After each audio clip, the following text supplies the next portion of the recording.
जय हिंद। आप लोग का स्वागत है आज का इस सेशन में, जिसमें हम आज बात करेंगे बिहार बोर्ड की दृष्टि से बहुत ही ज्यादा महत्वपूर्ण प्रश्न जो क्वेश्चन लिया गया है सिद्ध करने वाला है। इसे क्वेश्चन पूछा जाता है कि रूट 2 एक अपरिमेय संख्या सिद्ध करे। इसी क्वेश्चन के कंसेप्ट को आज क्लियर तरीका से समझेंगे। ठीक है, जो क्वेश्चन है बहुत ही ज्यादा महत्वपूर्ण बन जाता है। हर साल बिहार बोर्ड का एग्जाम में 2 नंबर में पूछा जाता है। ठीक है, चलिए बिना समय को गवाते इसको शुरू करते हैं। क्वेश्चन कर रहा है, समझिएगा ध्यान से। क्वेश्चन कर रहा है कि सिद्ध कीजिए कि 3 + 2 + 3 रूट 5 एक अपरिमेय संख्या।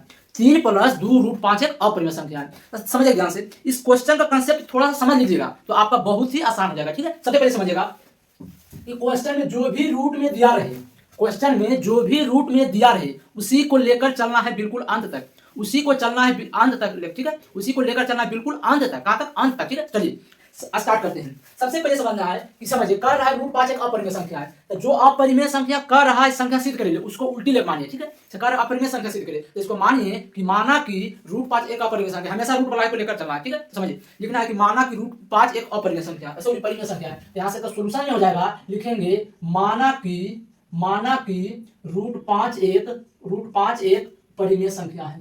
परिमेय संख्या है।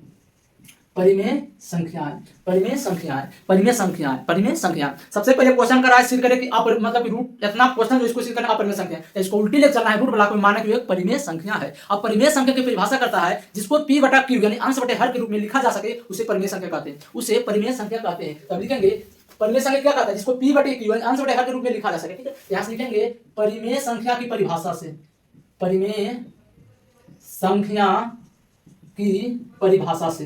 तो परिमेय संख्या की परिभाषा क्या कहता है? जिसको p/q के रूप में लिखा जा सके। तो जिसको परिमेय माने उसी को बराबर p/q होगा, क्योंकि परिमेय माने कितना? रूट 5 बराबर p/q, क्योंकि उसी को माने है परिमेय संख्या। तो परिमेय कहता है p/q, इसको p/q के रूप में लिखा जाए उसको परिमेय संख्या कहते हैं। अब परिमेय संख्या किसको माने? रूट 5 को। इसके बराबर में लिखेंगे रूट 5। ठीक है, इतना तक लिख लेंगे। इसके बराबर यहां लिखेंगे रूट 5। अब यहां समझना है, समझिए ध्यान से। अब यहां समझना है, इधर से देखिए, ये हो गया पूर्णांक संख्या, ये हो गया भिन्न संख्या, ये हो गया पूर्णांक संख्या, ये हो गया p/q यहां से बटे हर हो जाएगा। ठीक है, अब यहां से लिखेंगे ये देखिए जो लिखेंगे हमेशा लिखना। ठीक है, तो जहां लिखेंगे जहां pq एक पूर्णांक संख्या है, पूर्णांक संख्या है जिसमें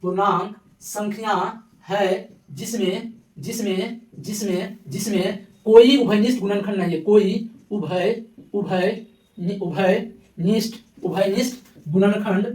कोई उभयनिष्ठ गुणनखंड नहीं है। देखिए इतना लिखने के बाद इस स्टेप को यहां चिपका दीजिएगा। ठीक है, कर रहा है रूट 5 बराबर p/q, उसके बाद लिखेंगे जहां pq एक पूर्णांक संख्या है। जिसमें कोई भी उभयनिष्ठ गुणनखंड नहीं है। ठीक है, इसके बाद कैसे लिखेंगे यही वाला नीचे छापना। ठीक है, तो लिखेंगे रूट 5 बराबर p/q,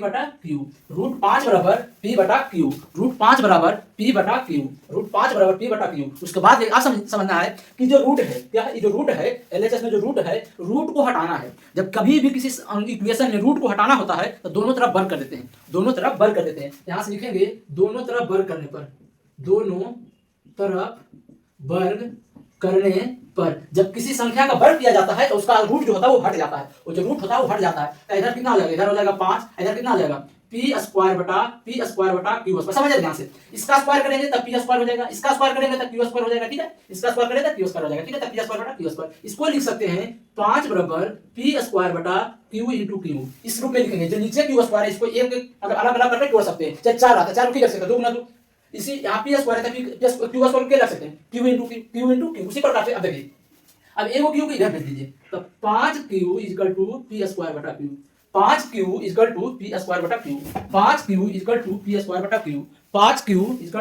बटा q। ठीक है, अब देखिए, अब समझना है ध्यान से। देखिए ये हो गया पूर्णांक संख्या, p/q का मतलब अंश बटे हर के रूप में भिन्न संख्या। ये हो गया पूर्णांक संख्या, अंश बटे हर यानी भिन्न संख्या। पूर्णांक संख्या भिन्न संख्या कभी भी बराबर नहीं हो सकता है। पूर्णांक संख्या और भिन्न संख्या कभी भी बराबर नहीं हो सकता है।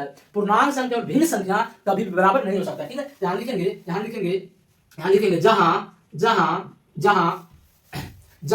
पूर्णांक संख्या 5 की जगह पूर्णांक संख्या। ठीक है, अंश बटे हर के रूप में भिन्न के रूप में लिखा। ठीक है, पूर्णांक संख्या बराबर लिखेंगे भिन्न संख्या। पूर्णांक संख्या बराबर भिन्न संख्या जो संभव नहीं है। भिन्न संख्या जो संभव संभव नहीं है। संभव नहीं इसलिए लिखे हैं, इसलिए लिखे हैं क्योंकि दोनों बराबर नहीं है। पूर्णांक संख्या भिन्न संख्या कभी बराबर नहीं हो सकता, उसी को लिखे हैं पूर्णांक संख्या बराबर भिन्न संख्या जो संभव नहीं है, इसको इस प्रकार लिख सकते हैं कि पूर्णांक संख्या भिन्न संख्या बराबर नहीं है, यह संभव नहीं है। इसलिए यहाँ से लिखेंगे इसलिए √5 को परिमेय मानना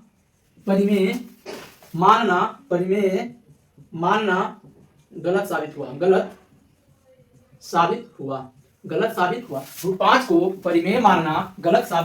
√5 को परिमेय मानना गलत साबित हुआ। इसके बाद क्या करना है, आपको इधर लिखना है, ठीक है। नीचे तो जगह नहीं है इसलिए यहां से शुरू करते हैं, ठीक है। इसके बाद क्या लिखेंगे पता है, अब जो लिखे हैं मतलब सॉरी क्या है, पूर्णांक संख्या और भिन्न संख्या जो कि संभव नहीं है, इसलिए √5 को परिमेय मानना गलत साबित हुआ। इससे क्या पता चला कि जो √5 को परिमेय माने थे वो सही नहीं है। अगर परिमेय माने थे, परिमेय नहीं है, संभव नहीं है, गलत साबित हुआ। इसका मतलब क्या है, √5 एक अपरिमेय संख्या है। लिखेंगे अतः √5 एक अपरिमेय संख्या है।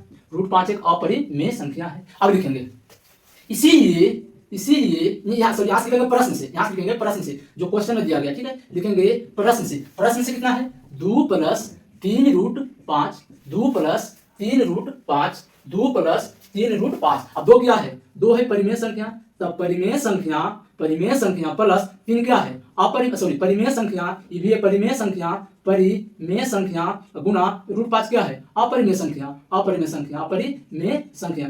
देखिए परिमेय प्लस परिमेय इंटू अपरिमेय, तब परिमेय अपरिमेय हो जाएगा अपरिमेय प्लस परिमेय हो जाएगा अपरिमेय। तो इसके बराबर क्या हो जाएगा, बराबर लिखेंगे अपरिमेय। क्या लिखेंगे, अपरिमेय, ठीक है। अब यहां से क्या पता चला, क्या लिखेंगे अतः 3 + 2 √5 2 + 3 √5 2 + 3 √5 एक अपरिमेय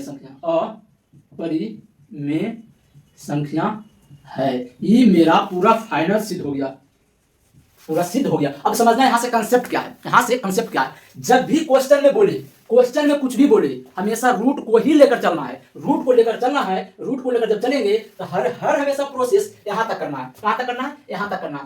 यहाँ के बाद अगर समझिए क्वेश्चन में रहता सिर्फ √5 रहता, ठीक है, सिर्फ √5 रहता तो यहाँ तक मेरा सोल्यूशन जाता, यहाँ तक। मगर 5 इसको छोड़ करके जे है, इसको प्रश्न करके फिर से लिखेंगे, इसको इस प्रकार से दर्शा देंगे, बस इतना कर देना है। तो किसी भी संख्या मतलब रूट वाला सिद्ध करने वाला की कोई दिक्कत नहीं होना चाहिए। अगर मान लीजिए कि खाली √5 रहता है, इसको सिद्ध करने का था, ठीक है, तो सिर्फ √5 को ही लेकर चलते, यहाँ तक मेरा फाइनल मतलब क्या हो जाता, सिद्ध हो जाता। मगर क्वेश्चन में 2 + 3 √5 है, 2 + 3 √5 अंतिम में लिखना है प्रश्न से, इसको सिर्फ इस प्रकार दर्शा देना कि परिमेय अपरिमेय, ठीक है, उसको अंतिम में लिख देना। जो क्वेश्चन है, क्वेश्चन को उतारना, एक अपरिमेय संख्या सिद्ध हो गया, ठीक है।